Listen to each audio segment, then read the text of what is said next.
Welcome to episode 1 of Project Alice.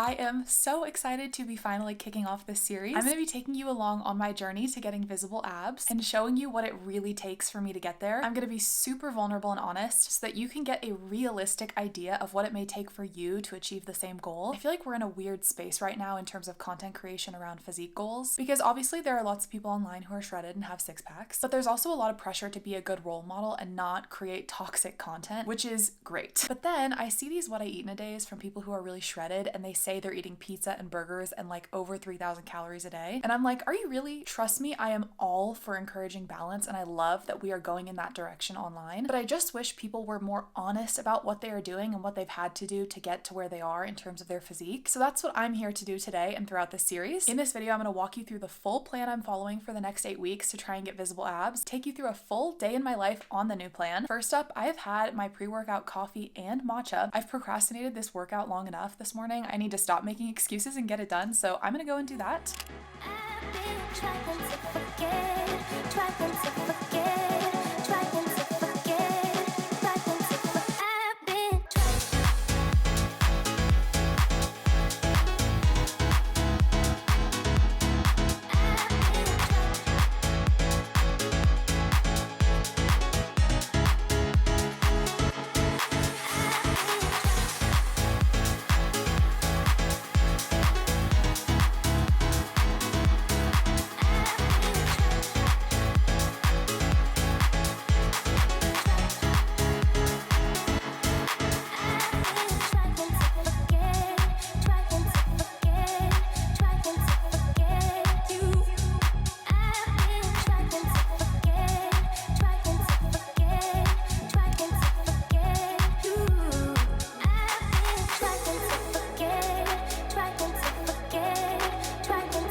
Thought that I should do a physique update, which honestly makes me a little bit uncomfortable, but this is a physique challenge, so I'm going to do it anyway. Let me start off by saying this lighting is excellent. This is my starting point, so if I pull up my skin, you can start to see definition between my top and second ab, which is pretty crazy. I mean, I have not ever had this type of definition, but I definitely have fat here. Genetically, I'm quite lucky because I do have this line, and even when I was 30 pounds heavier this time last year, I still had this line. Give you a little side view. We got some work to do. But yeah, I'm so proud of losing 25 pounds and getting to the point that I'm at now, and I'm super happy with it, but we'll see what we can do.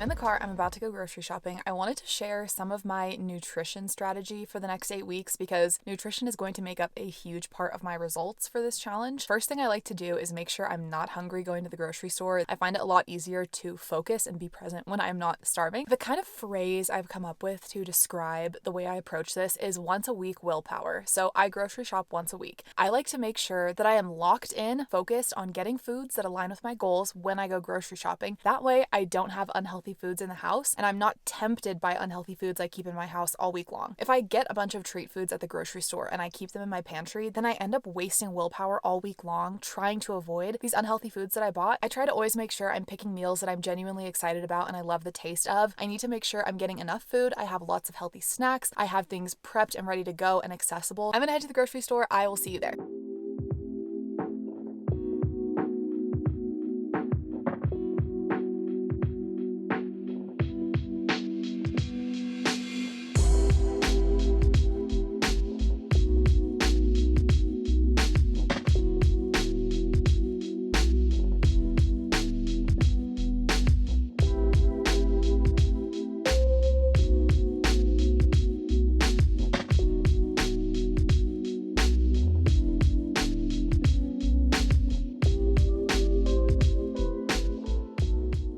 finished my Trader Joe's run. I only got a couple of random things off the list. One was a body butter, so that does not have an impact on my nutrition goals. And the other was some pickle popcorn. The calories look pretty good. I think it'll be a good, like, fun, light snack for the week. I'm happy with myself that I stuck to my list and I didn't get anything that doesn't align with my nutrition goals, but I'd be lying if I said I wasn't a little bit sad. It's fun to go to the grocery store, especially somewhere like Trader Joe's, and pick up all of the random treats. They always have new fun stuff coming in. It's fun to try all those foods. Unfortunately, right now, it's just not in the calorie budget. I keep reminding myself that I am not going to be in a deficit forever and that I will go back to maintaining at some point. And when I do, I will have all these extra calories to enjoy, try all these new things, experiment, have a little bit more fun. But until then, gotta stick to the plan. Coming to you live from the Target parking lot. So in Target, I'm just going to pick up a few essentials. The main one being Fairlife Ultra Filtered Protein Milk. I basically live off of that stuff at this point. Since I'm a picky eater and a vegetarian, the ultra filtered protein milk is a really easy way to get some extra protein in with my coffees, matchas, and I use it in my Ninja Creamy. So we go through these massive jugs very fast, so I am constantly at Target picking up new ones.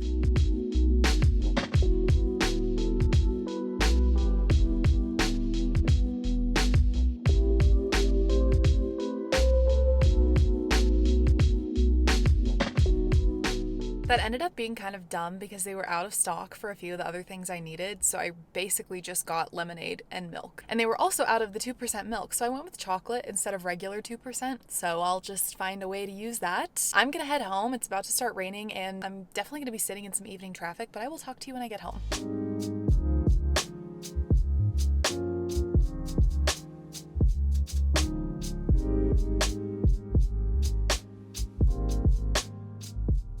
I got 2 bags of mixed greens that I'm going to use as the base for my Mediterranean salad bowls this week. Lemon, garlic, and potatoes for the lemon garlic potatoes, and this tomato I'm going to dice up and put on top of the salad bowl. Every week I just pick out the fruit that looks good. They had these honey mangoes. They looked amazing. I also got 2 Cosmic Crisp apples and some yellow kiwi and blackberries. I got this fat-free feta cheese. Cal is pissed that I got fat-free, but it was half the calories and I wanted to give it a try and see if I would notice a difference. So hopefully it's good. I also grabbed the coconut cold brew concentrate that I'm going to be using as a pre-workout. I've been enjoying matcha too, but sometimes when I'm on the go early in the morning, I'm just probably going to use this. And then this week for our Ninja Creamy, I'm trying a new recipe. I'm going to do like a creamy lime sorbet protein ice cream, so fresh limes for that. Every now and then I will get this and I love splashing it into my coffee. I messed up with this one. So I wanted to get non-fat Greek yogurt. I saw the vanilla flavor and I was like, oh, okay, perfect. But I didn't look at the label. This has quite a bit of added sugar, unfortunately. So I think I'm going to try and find a way to repurpose it. I normally just get plain Greek non-fat yogurt with no sugar added, and then I will sweeten it myself with stevia or fruit or whatever. I'm going to do crispy chickpeas, and then one of these is actually going to become beet hummus. I'm super excited for this. Eggs are for my boyfriend, cucumbers for the salad, and there's also this cucumber Asian salad that my boyfriend and I have been loving as a snack. I am so excited to try this granola. I actually was looking at the calories and macros, and it's not too bad compared to the other granolas they have. There's not a ton of added sugar. There is some. I love sprinkling some granola on top of my smoothie bowls for a little bit of an added crunch. So even though this isn't like the healthiest granola out there in the world, I just use it sparingly and it's not a huge deal. These coconut chips are also for my smoothie bowls. I always get these unsweetened because I don't feel like it needs the extra sugar. Major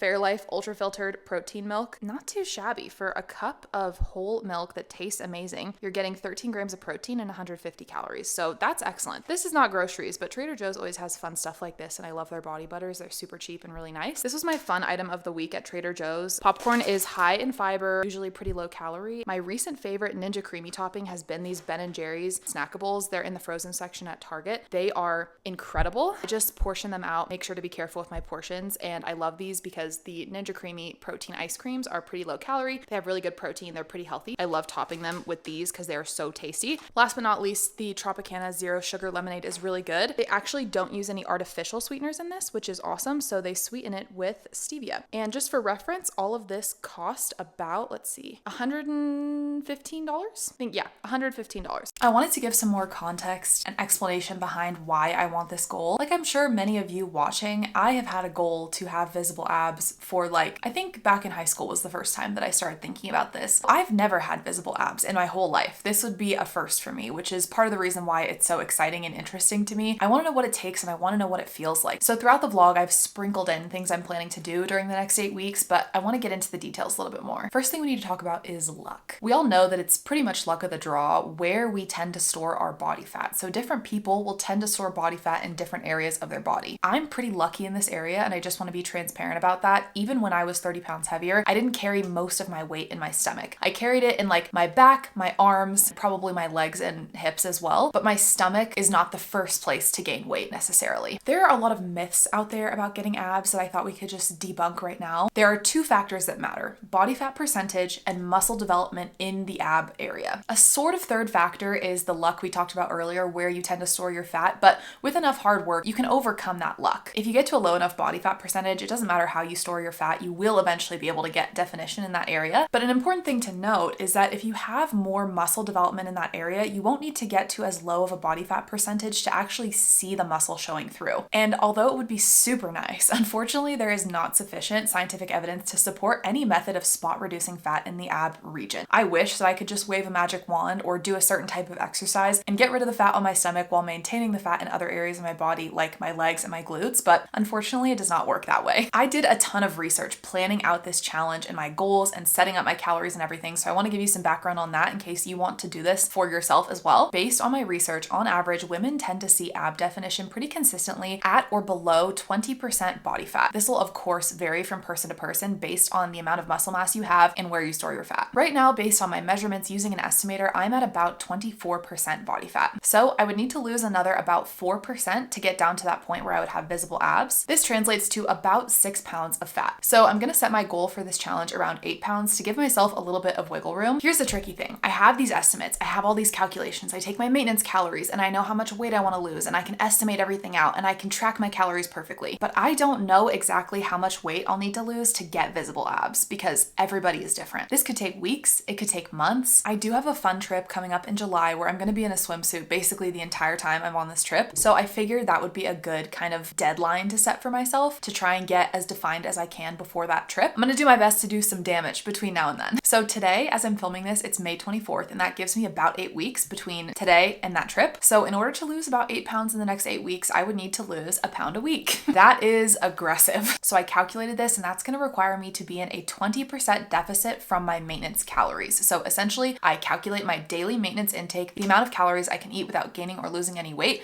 I take that, I reduce it by 20%, and that's how much I'm gonna be eating for the next 8 weeks. And let me tell you, it is not a number that I'm excited about. Step 1 is going to be resistance training. So just like any other muscle, doing exercises in the hypertrophy rep range will help to actually build the size of those muscles. So anywhere from 8 to 12 reps, getting near failure with every single set is going to be super important in these next 8 weeks. If I can do more than like 12 or 16 reps without needing a break, then I'm going to transition away from that specific exercise and try to swap in something that's more challenging for me, or I can increase the weight. I'm also planning to do some muscular endurance hold exercises like planks and things like that, but with the understanding that those aren't specifically for developing the size of my abs, but are just for like overall fitness. I don't know reasonably how much I can build up the size of my abs over these next 8 weeks since I'm gonna be in a deficit, but I'm definitely gonna try. I think if I load my abs enough, I will probably see an increase in size, although obviously you would want to be on a bulk to see the largest benefit of increasing your muscle size. We'll see how that goes, but I figure I may as well do everything in my power to reach the goal of getting definition in the next 8 weeks. Step 2, the less fun part, is the fat loss part. Like I mentioned, 20% calorie deficit, that is going to be tough. So there are a lot of strategies I'm putting into place. Many of them are my tried and true methods that have worked for me over the last 14 months. Some of them are new that I'm testing out because I feel like I'm going to need some extra help, honestly. Protein, protein, protein. Protein is so important. My plan is to stick it in everywhere I can and be really serious about hitting my protein goals every single day because protein is incredibly satiating and very filling. It's also essential for maintaining muscle. So I'm going for anywhere between 1.2 and 1.6 grams of protein per kilogram of my body weight per day. Same thing with fiber. It's extremely filling, very satiating, helps keep us fuller for longer. So that's going to be super important when I'm in this large of a deficit. If I want to give myself a chance at actually being able to stick to this for 8 weeks, I need to be eating volume. Fruits, vegetables, salads. Like I love having a big, huge salad. I'm actually going to have a salad for dinner. Trader Joe's has tons of pre-made salads that you can just mix up. They're super easy to track. I'm also probably going to be having a lot of fiber fortified foods, snacks that have fiber added. I'm also going to be focusing a lot on low calorie foods. There's definitely overlap between whole foods and low calorie foods, but they're not necessarily the same thing. One example that literally breaks my heart because it's one of my favorite foods in the world is peanut butter. A serving of peanut butter is almost 200 calories, and when you're in a large deficit, that is a little bit tough to fit in. A few other things I'm doing in terms of my fat loss nutrition plan, I'm going to cut out alcohol almost completely. I have a trip with some friends coming up in June. I'll probably have a few drinks on that trip, but I'm going to be very careful. Otherwise, I'm not drinking at all. I've limited my alcohol significantly over the last almost 12 months now, and it has transformed the way I feel. I've been loving it. It's been really helpful during fat loss as well, because of course, alcohol has calories, even if you're drinking like straight tequila or vodka or something. I also find it hard to train the next day. I just feel so tired and groggy afterwards, even if I don't have a ton to drink. I also want to focus on getting enough sleep. I know that is super important for being able to stick to a nutrition plan. It feels weird to think of this as my starting point because really I started 14 months ago losing weight. This doesn't come from a place of not feeling like I'm good enough or not liking the way I look. Like really, I'm just trying to see how far I can push myself, you know? And I feel like I have the time and the flexibility. I have a flexible schedule. I work from home. I'm working on my YouTube full time. I can really throw myself into this and see what I can learn and share everything I learn with you. So I'm thinking of it more as an experiment. It's very much possible that I get down to the body fat percentage needed to have visible abs and I'm like, this is not worth it. I'm done. I'm gonna purposefully gain some weight now so that I can go back to being happier. Like that's a possible outcome. I'm starving and my camera's about to die, so I'm gonna head downstairs and start making dinner and we will chat again soon.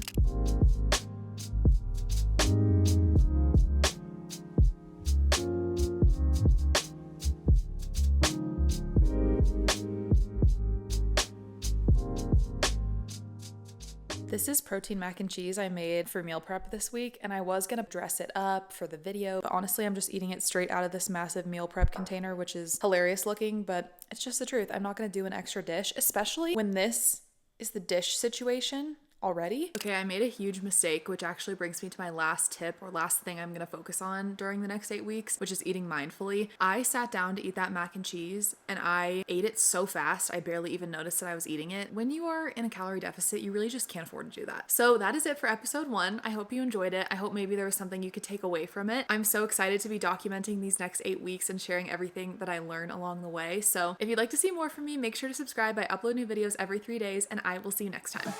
Been trying